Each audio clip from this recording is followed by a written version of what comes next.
Welcome to Sacred Jedi Text Star Wars Quick Comics.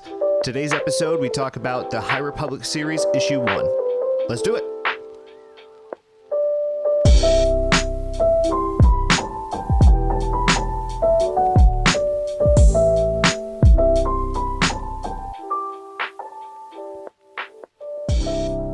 This issue picks up soon after the events of the High Republic Light of the Jedi.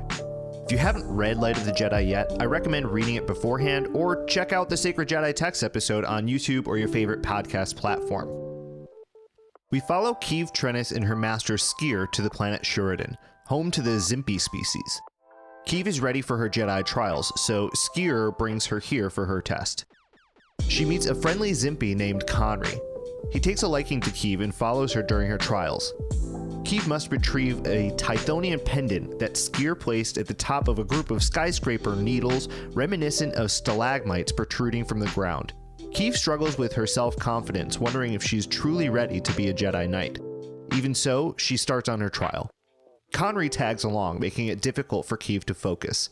Conry points out his city from way up among the needles. Suddenly, the ground explodes with huge insect-like creatures. Over to Starlight Beacon, the newly operational Republic outpost located in the Outer Rim. Avar Kriss is looking for Skier. She is worried about him since the death of Jora Malli during the Nihil battle at Kur. Unexpectedly, Grandmasters Veeder and Yoda arrive. They bring news that Avar will be the new marshal for the Starlight Beacon, which is having its dedication later that day. Back on Shuridan, Keeve must save Conry's city from the destructive insect creatures. She abandons her trial and takes the Jedi Vector Skier and she arrived on. She contacts Jedi Maru on Starlight Beacon to get some info on the swarm. They turn out to be a star locust species called the Redati. Typically they avoid inhabited worlds, however by communing with the Redati through the Force, Keeve finds out that the Starlight Beacon frequency has thrown off their migration course.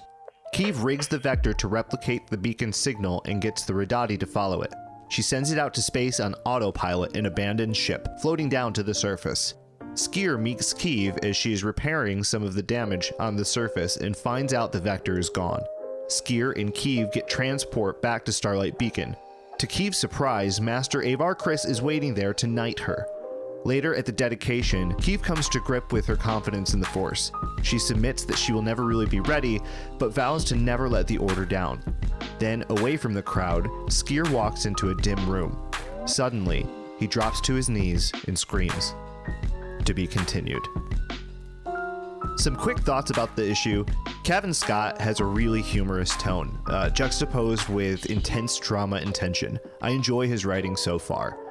This series is starting out with a really fun adventure that seems mostly inconsequential, yet it's still left me eager to pick up the next issue. If you enjoyed this episode, like and subscribe below, and be sure to turn on notifications so you can check out the next episode and all the Sacred Jedi Text content. Follow the podcast on Twitter at Sacred Jedi Text, and follow me at _Zach Russo.